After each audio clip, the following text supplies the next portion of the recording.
Kalau misalnya santri terus berdiam diri dan tidak mengambil langkah untuk berdakwah di media sosial, saya rasa nanti media sosial akan dikuasai oleh influencer-influencer dan ustadz-ustadz yang bergenre semacam itu. Iya. Dinasihati sama kiai saya, dakwah itu harus merangkul, jangan memukul. Kan begitu, dakwah itu mengajak, bukan mengejek.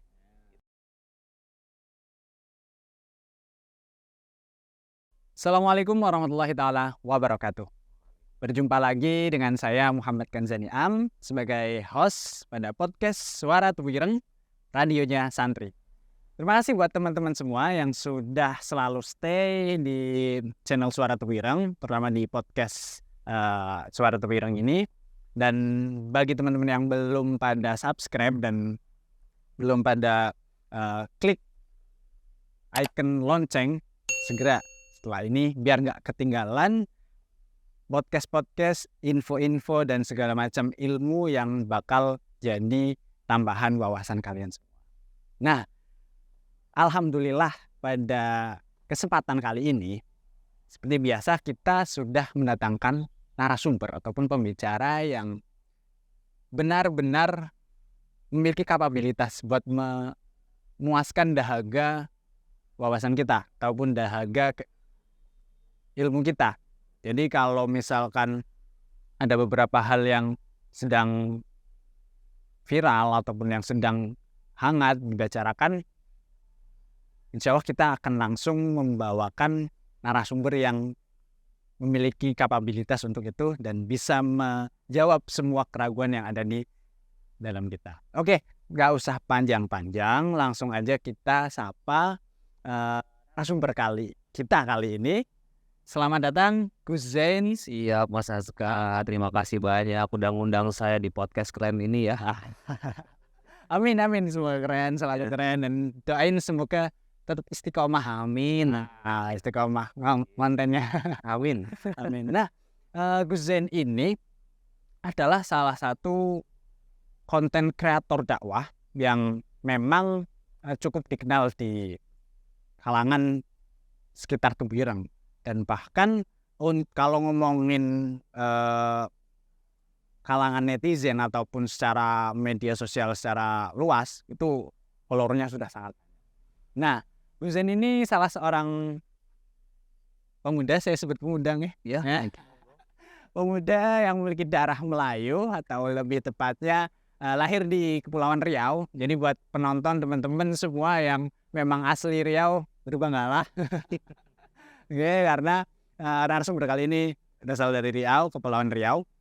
Mohon maaf. Dan Gus Zain juga merupakan lulusan dari MAS Tuwireng, Jombang. Dan kemudian melanjutkan studi di Unhasi, mengambil prodi Pendidikan Bahasa Arab yang lulus pada tahun 2014 ya? 2014. Kemudian setelah itu lanjut studi pasca sarjana di Universitas Hasyim Asy'ari Unhas pada tahun 2018 dan mengambil prodi pendidikan agama Islam. Jadi untuk narasumber kita kali ini berikut tadi adalah kurikulum vitae-nya ataupun riwayat pendidikannya juga. Setelah itu aktivitas ataupun kebiasaan sehari-hari Gus Zain sendiri adalah sebagai tenaga pengajar pendidik di MAPM atau Madrasah Aliyah Perguruan Mu'alimat dan juga di Pondok Pesantren Wali Songo, Jombang, Tuwireng, Jombang. Nah, kali ini kita akan membicarakan seputar, topiknya adalah seputar konten kreator dakwah. Jadi sekarang ini kan banyak bermunculan influencer, konten kreator yang memang sifatnya itu memberikan sebuah pengajaran ataupun hal-hal yang sifatnya itu Islami ataupun agama. Jadi secara langsung mengedukasi para penonton, netizen terutama teman-teman semua untuk lebih mengetahui hal-hal yang disampaikan oleh konten kreator ataupun influencer tadi. Nah, salah satunya adalah Gus Zain. Mungkin eh, yang menjadi titik awal kenapa kok jenengan kan sebagai alumni Tebuireng ya, kenapa kok memilih berdakwah di dunia digital ataupun ya konten kreator tadi? Apa memilih dakwah, bil hikmahnya melewati jalur itu? Oke, baik, saya jawab ya. Iya. Ya, dari dulu memang saya tuh fokusnya ke dunia digital. Sampai pada akhirnya pada zaman segitu ya, tahun-tahun 2017, 2016 itu, kurun waktu itu saya melihat media sosial ini masih minim sekali diisi oleh dari kalangan santri. Dari kalangan Berarti berawal dari itu ya? berawal dari keresahan saya. Perasaan itu. Keresahan saya, dan waktu itu kan mohon maaf dari kawan-kawan saudara-saudara kita yang sebelah itu, mereka selalu meneriakkan terkait dengan amaliyah kita dibid'ah-bid'ahkan, kemudian dikafir-kafirkan, disirik-sirikan seperti itu, gerakan-gerakan tabdi'i dan gerakan-gerakan yang semacam itulah, Gerakan kata cingkrak. Nah, seperti itu. Mohon maaf ini ya saudara-saudara hijrah saya. Ya, jadi begitulah. Jadi dari sana akhirnya timbul satu ide, satu semacam etikat. ya bisa dibilang seperti itulah. Bagaimana kalau misalnya pertanyaan awal itu saya seperti ini. Ini kalau media sosial diisi dengan orang-orang yang begini, panutan umat Islam di Indonesia ini adalah orang-orang yang garis keras semacam ini, gimana nasib agama di kemudian hari di bangsa kita ini, di negara kita ini? Kalau misalnya santri terus berdiam diri dan tidak mengambil langkah untuk berdakwah di media sosial, saya rasa nanti media sosial akan dikuasai oleh influencer-influencer dan ustadz-ustadz yang bergenre semacam itu. Iya. Nah, maka mau nggak mau kita sebagai santri tetap harus terjun juga untuk berdakwah di media sosial. Itu awalnya seperti itu. Dan kenapa saya memilih jalan dakwah, padahal sebenarnya prodi saya ataupun keilmuan saya yang saya ambil di kampus, di perguruan tinggi itu adalah pendidikan. Tapi memang dari kecil memang saya itu, dari nama saya sendiri pun diberi nama oleh abi saya itu Zainuddin. Ya mungkin karena doa itu juga gitu ya. Jadi abi saya tuh sangat ngefans dengan almarhum Kiai Haji Zainuddin MZ. Gitu ceritanya. Ya. Mungkin karena dari Taparukan berarti itu. taparukan gitu. Akhirnya yang tadinya saya ngambil dunia pendidikan, ya nggak tahu, saya punya passion aja di sini. Dia punya passion di situ, dan memang saya tuh selalu dilatih oleh abi saya untuk gimana pun ya. Sejak dari sanawiyah itu saya sudah dilatih naik mimbar, dilatih untuk bicara ceramah dan sebagainya yang semacam itu gitu, sehingga itu melekat sampai saya dewasa. Dan akhirnya saya mentransformasikan gimana caranya dakwah itu tidak hanya di mimbar saja, akan tetapi juga kita bisa memanfaatkan media-media yang ada saat ini di era modernisasi, termasuk media sosial di berbagai platform. Jadi istilahnya tidak kaku ataupun stagnan pakai cara metode dakwah yang kayak gini ya. Tapi tetap mengikuti perkembangan zaman, Inovasi. Benar. Tapi memang istilahnya motivasi awal kenapa kok masuk ke konten dakwah digital itu, konten kreator itu, menurut cerita jenengan tadi. Tapi saya juga jadi keinget sama kata-katanya Pak Syafiq Ali, CEO online dulu pas saya masih aliyah.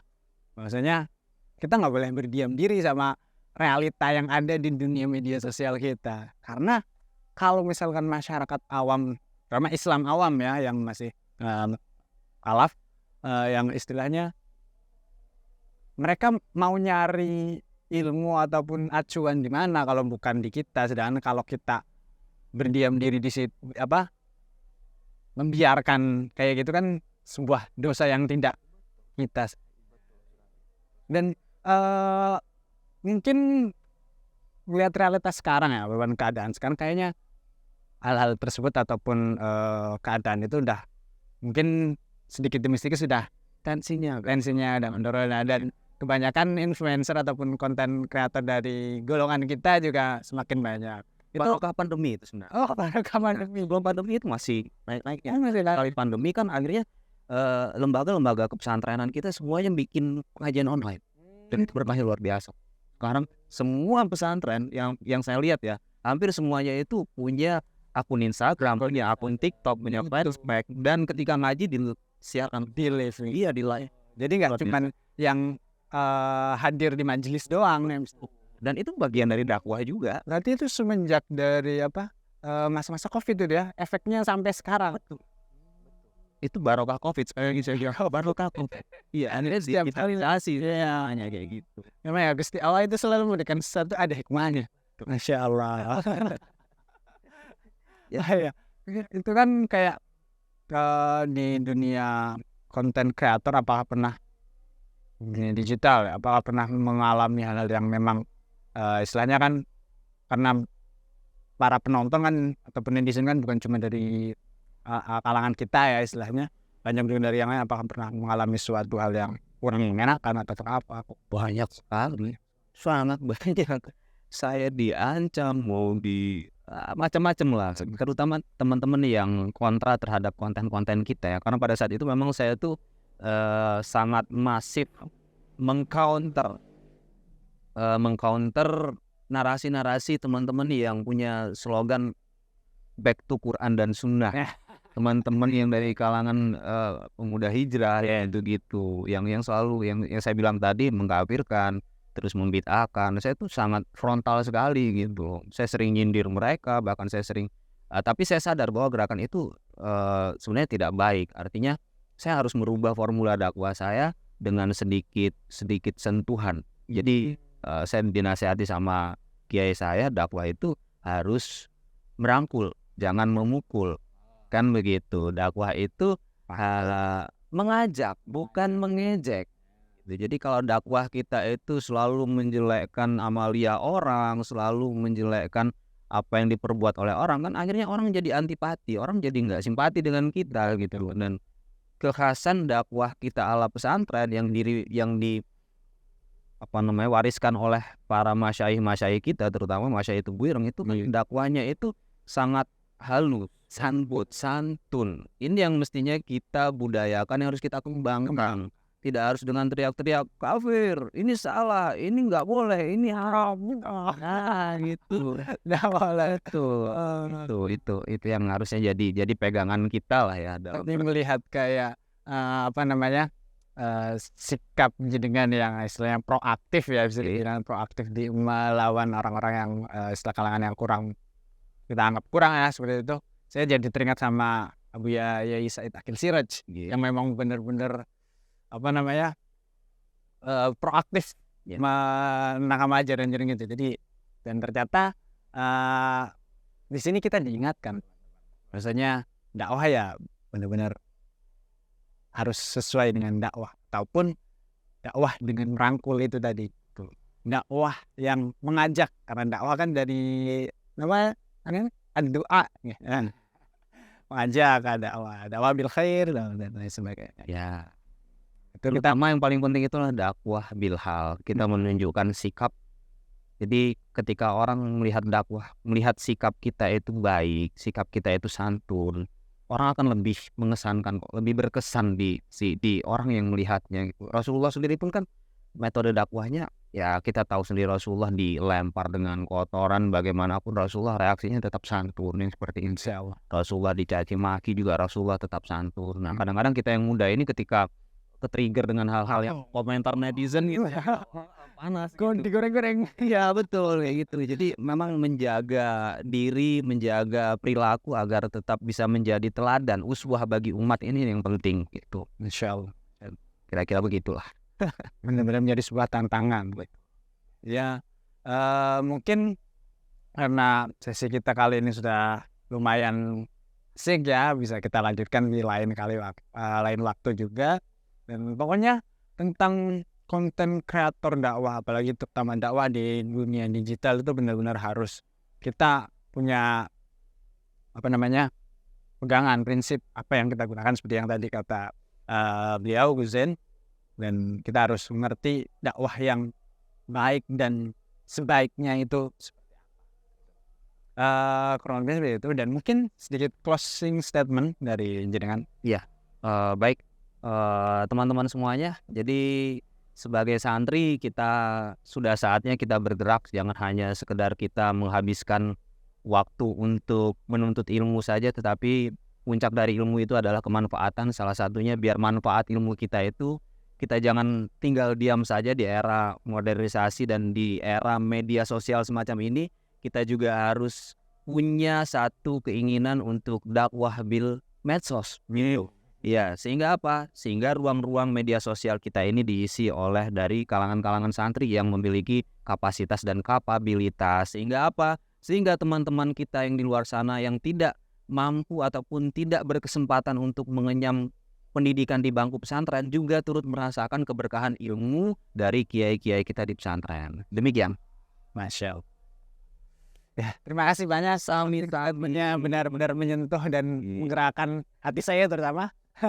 Semoga teman-teman semua penonton juga tergerak, dan semoga ini bisa memberikan hikmah bagi kita dan teman semua.